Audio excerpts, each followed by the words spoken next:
Hi, so I ran into a few problems when I was riveting my masterlink, and I think this is a problem that many people who will be doing it for the first time will also be running into. So I actually broke my chain tool because I was using the wrong backing for this masterlink, and what happened was basically it pushed the pin out the other side. And basically it's useless. You need to change this. Then there's no point in trying to push it back and trying to fix it. Just get a new master link. So this particular tool is only a chain breaker, so you can't rivet anything with this. I have a separate riveting tool for that. So you have the anvil here at the bottom. You can see that it's hollow to push the pin out the other side, and then you have the actual push pin here. So what you want to do is align this and catch the back of the pin on the other side. I can't move this up and down. There's no connection on this side, but it's stuck on this side because I caught the pin on the other side. And then you want to tighten this part.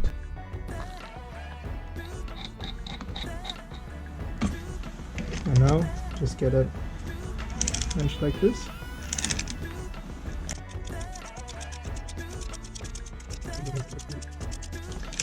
When I felt a lot of resistance doing this the first time, it was because I had bent the push pin in my other chain tool. Back it out, there you go. So you don't really need a more fancy chain breaker tool than this. And here is the pin that we got out. You can see that it's badly riveted on one side, and that's all you need to do to break the chain. And if you failed to put the master link in properly, just break it in this exact same way. Push the pins out like that. Now we're going to put the new master link on here, and I need to be super careful with this time because this was the last master link they had in my local motorcycle shop. So if I fail now, then I'll have to order one online and wait for a long time. So carefully remove. There you have the pin. So just take one at a time and put it in here. This is already pre-greased. Take notice of how shallow these outer pins are. If you're doing something wrong, you will start pushing these pins out and you will definitely notice there's a difference.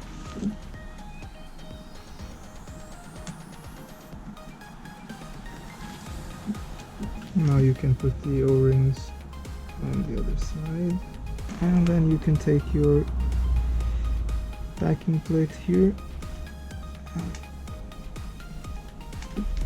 basically squeeze it in as much as you can. So it's a very basic tool where this backing plate goes on the back here and it catches the pins. It can move a bit freely like this, side to side. And on the other side it has a riveter on one side, on the other side it has a pushing plate that goes on like this. So you can see how it's constructed. You basically connect it with this and the one in the bottom, and take turns tightening top and bottom. And the good thing with this tool is that it has a small groove on the sides which will touch the side chains to the master link, and when it touches these chains it means that you have pushed it into the same tolerances as the other links. Now it's getting a bit difficult to advance it anymore, so I'm going to remove it slightly and check my plate. And the good thing, you can just slide this onto the next part like this. And if you look closely, this is not enough to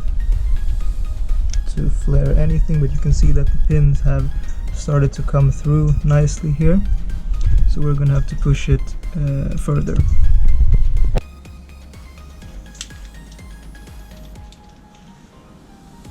Pins are starting to show on the outside here.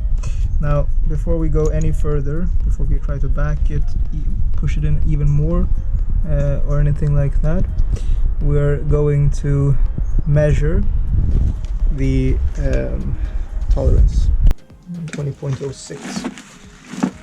So this, basically the whole thing is 20.05, whereas the other links are at 20.2, 20.18 is this one. Alright, so this one is a little bit pressed in. We can check if it's binding or not, and it doesn't look like it is binding. It's about as easy to move as the other links like that. Next, we're going to completely remove this tool, and we're going to switch sides, because the other side, as you can see here, is a riveter. Hollow pins, and this basically just enters the pin like this, and that flares it against the backing plate, which locks it in place. So the first thing before you do anything is good to measure about how big it is,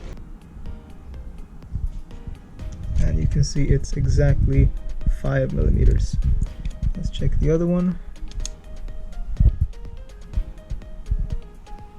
And this one is 5.07. So you're going to want to get this anywhere between 5.5 and 5.7.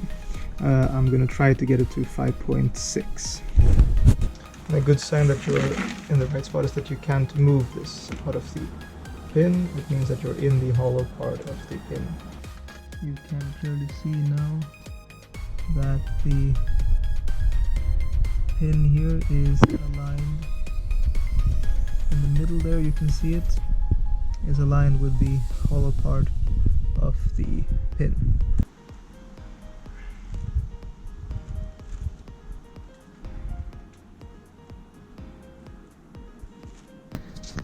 You can start seeing the difference between these two pins.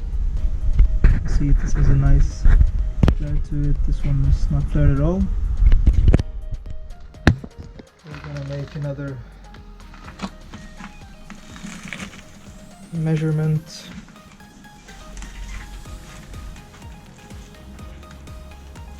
And we're at 5.42 now. Heavy resistance, so we're gonna back that again. So here you can see there's a massive difference between this and this pin, and the last measurement said 0.63, and we're gonna stop. And now we're just gonna rivet the other pin in the exact same way. As you can see, there is no binding. It works just like the other links here.